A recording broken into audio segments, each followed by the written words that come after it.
ಬಿಕ್ಲು ಶಿವ ಕೊಲೆ ಕೇಸ್ನಲ್ಲಿ ಭೈರತಿ ಬಸವರಾಜ್ ಬಂಧನವಾಗಿದೆ.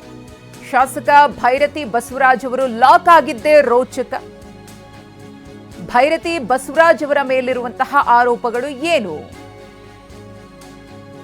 ಶಾಸಕ ಭೈರತಿಗೆ ಸಂಕಷ್ಟವನ್ನ ಬಿಕ್ಲು ಶಿವ ಕೊಲೆ ಪ್ರಕರಣ ತಂದಿಟ್ಟಿದೆ. ಪ್ರಕರಣದ 5ನೇ ಆರೋಪಿ ಭೈರತಿ ಬಸವರಾಜ್ ಅವರು. ನಿನ್ನೆ ಅವರನ್ನ ಬಂಧಿಸಲಾಗುತ್ತೆ. A1 ಜಗ್ಗ ಅಲಿಯಾಸ್ ಜಗದೀಶ್ ಜೊತೆಗೆ ಭೈರತಿ ಬಸವರಾಜ್ ಅವರ ಸಂಪರ್ಕ ಹೇಗಿತ್ತು? ಬಿಕ್ಲು ಶಿವ ಕೊಲೆ ಕೇಸ್ನಲ್ಲಿ A1 ಜಗದೀಶ್ ಈತ ಭೈರತಿ ಬಸವರಾಜ್ ಅವರ ಆಪ್ತ. ಒಂದೇ PNR ನಂಬರ್ನಲ್ಲಿ ಭೈರತಿ ಕುಂಭಮೇಳ ಯಾತ್ರೆ. ಕುಂಭಮೇಳದಲ್ಲಿ ಜಗ್ಗನ ಜೊತೆಗೆ ಭೈರತಿ ಬಸವರಾಜ್ ಅವರು ಕಾಣಿಸಿಕೊಂಡಿದ್ರು. ಜಮೀನು ವಿಚಾರವಾಗಿ ಬಿಕ್ಲು ಶಿವ ಮತ್ತು ಭೈರತಿ ನಡುವೆ ವೈಷಮ್ಯ. ಬಿಕ್ಲು ಶಿವನಿಂದ ಭೈರತಿ ಬಸವರಾಜ್ ವಿರುದ್ಧ ದೂರು ಕೂಡ ದಾಖಲಾಗಿತ್ತು. ಬಿಕ್ಲು ಕೊಲೆಗೆ ಭೈರತಿ ಪರೋಕ್ಷವಾಗಿ ಕುಮ್ಮಕ್ಕನ್ನ ಕೊಟ್ಟಿದ್ದಾರೆ ಅನ್ನೋ ಆರೋಪ ಇದೆ.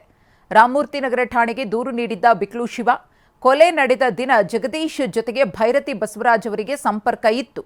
ಭೈರತಿ ಬಸವರಾಜ್ ಅವರಿಗೆ ಎಲ್ಲವೂ ಗೊತ್ತಿದ್ದೇ ಈ ಕೊಲೆ ಆಗಿದೆ ಅನ್ನೋದು ಸದ್ಯದ ಆರೋಪ. ಬಿಕ್ಲು ತಾಯಿ ಮೇಲೆ ಪ್ರಭಾವವನ್ನ ಬೀರಿ ಹೇಳಿಕೆಯನ್ನು ಬದಲಿಸುವ ಆರೋಪವೂ ಕೂಡ ಕೇಳಿಬರ್ತಿದೆ. ಭೈರತಿ ಟವರ್ ಲೊಕೇಶನ್, ಫೋನ್ ಕರೆಗಳ CDR ರಿಪೋರ್ಟ್, ಆರೋಪಿಗಳ ಜೊತೆಗೆ ಭೈರತಿ ಬಸವರಾಜ್ ಇರುವ ಫೋಟೋಸ್, ಭೈರತಿ ಬಸವರಾಜ್ ಅವರಿಗೆ ಸಂಬಂಧಪಟ್ಟಂತೆ ಅವರ ಜೊತೆಗಿದ್ದಂತಹ ಆರೋಪಿಗಳು ಕೃತ್ಯದಲ್ಲಿ ಭಾಗಿಯಾಗಿರುವುದು, ಹೊಸಕೋಟೆಯಿಂದ ಬಂದಿದ್ದ ಆರೋಪಿಗಳು ಬರ್ತ್ಡೇಯಲ್ಲಿ ಭಾಗಿಯಾಗಿದ್ರು ಕೂಡ. ಆರೋಪಿಗಳ ಹೇಳಿಕೆಯ ಆಧಾರದ ಮೇರೆಗೆ ಶಾಸಕ ಭೈರತಿಯವರ ವಿಚಾರಣೆ.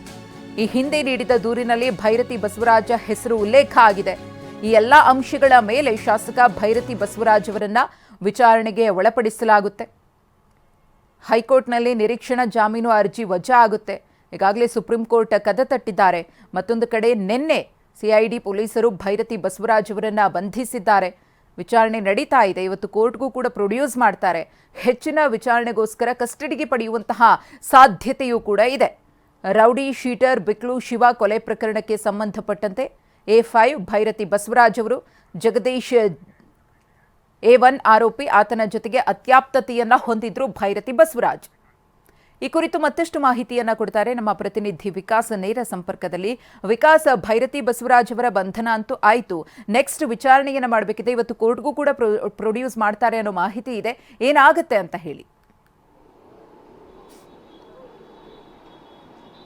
ಮಧುಶ್ರೀ, ಏನು ಬಿಕ್ಲು ಶಿವ ಮರ್ಡರ್ ಕೇಸ್ನಲ್ಲಿ ಈಗ A5 ಆರೋಪಿ ಭೈರತಿ ಬಸವರಾಜನ್ನ ಈಗಾಗಲೇ CID ಪೊಲೀಸರು ನಿನ್ನೆ ಏನು ದೇವನಹಳ್ಳಿ ಏರ್ಪೋರ್ಟ್ನಲ್ಲಿ ಈಗಾಗಲೇ ಬಂಧಿಸಿ CID ಕಚೇರಿಯಲ್ಲಿ ಇರಿಸಿ ವಿಚಾರಣೆಯನ್ನು ನಡೆಸ್ತಾ ಇದ್ದಾರೆ. ಇವತ್ತು ಸುಮಾರು 11:30-12 ಗಂಟೆ ಸುಮಾರಿಗೆ ಬೌರಿಂಗ್ ಆಸ್ಪತ್ರೆಯಲ್ಲಿ ಮೆಡಿಕಲ್ ಮುಗಿಸಿದ ನಂತರದಲ್ಲಿ ACGM ಕೋರ್ಟ್ ಮುಂದೆ ಹಾಜರುಪಡಿಸಿ 10 ದಿನಗಳ ಕಾಲ ಕಸ್ಟಡಿಗೆ ಪಡೆದು ವಿಚಾರಣೆಯನ್ನು ನಡೆಸುವಂತಹ ಸಾಧ್ಯತೆಗಳು ಕಂಡು ಬರ್ತಿರುವಂಥದ್ದು. ಇಲ್ಲಿ ಪ್ರಮುಖವಾಗಿ ಹೈಕೋರ್ಟ್ನಲ್ಲಿ ಬೇಲ್ ರಿಜೆಕ್ಟ್ ಆದ ನಂತರದಲ್ಲಿ ಸುಪ್ರೀಂ ಕೋರ್ಟ್ ಮೊರೆ ಹೋಗಿದ್ರು. ಸುಪ್ರೀಂ ಕೋರ್ಟ್ನಲ್ಲಿ ಬೇಲ್ ರಿಜೆಕ್ಟ್ ಆಗೋದಕ್ಕೆ ಪ್ರಮುಖವಾದಂಥ ಕಾರಣ ಏನು ಅಂತ ಹೇಳಿದ್ರೆ, CID ಸಲ್ಲಿಸಿದ್ದ ಎವಿಡೆನ್ಸ್ ನಲ್ಲಿ ಬಿಕ್ಲು ಶಿವ ಕೊಲೆಗೆ ಭೈರತಿ ಬಸವರಾಜ್ ನೇರವಾದಂಥ ಕಾರಣ ಇದೆ. A1 ಆರೋಪಿ ಜೊತೆಗೆ ಭೈರತಿ ಬಸವರಾಜ್ ನಂಟಿದೆ ಅನ್ನೋದಕ್ಕೆ ಹಲವು ಫೋಟೋಗಳಾಗಿರ್ಬೋದು, ಕುಂಭಮೇಳದಲ್ಲಿ ಕಾಣಿಸ್ಕೊಂಡಿದ್ದಂಥ ಫೋಟೋಗಳು, PNR ಜರ್ನಿ ಆಗಿರ್ಬೋದು, ಜರ್ನಿ ಡೀಟೇಲ್ಸ್ ಆಗಿರ್ಬೋದು, ಅವೆಲ್ಲವೂ ಕೊಟ್ಟರು ಕೂಡ ಭೈರತಿ ಬಸವರಾಜ್ ನಿಮಗೆ A1 ಆರೋಪಿ ಜಗದೀಶ್ ಗೊತ್ತಾ ಅಂತ ಕೇಳಿದ ಸಂದರ್ಭದಲ್ಲಿ ನನಗೆ ಆತನ ಪರಿಚಯ ಇಲ್ಲ ಅಂತೇಳಿ ಏನು ಭೈರತಿ ಬಸವರಾಜ್ ಹೇಳಿದ್ರು. ಸೊ ಈ ಹೇಳಿಕೆಯನ್ನ ಪರಿಗಣಿಸಿ ನಿಮಗೆ ಇಷ್ಟೆಲ್ಲ ಡೀಟೇಲ್ಸ್ ಇದ್ರು ಕೂಡ ನಿಮಗೆ ಗೊತ್ತಿಲ್ಲ ಅಂತ ಹೇಳ್ತಾ ಇದ್ದೀರ ಅಂತ ಹೇಳಿದ್ರೆ, ನೀವು ವಿಚಾರಣೆಗೆ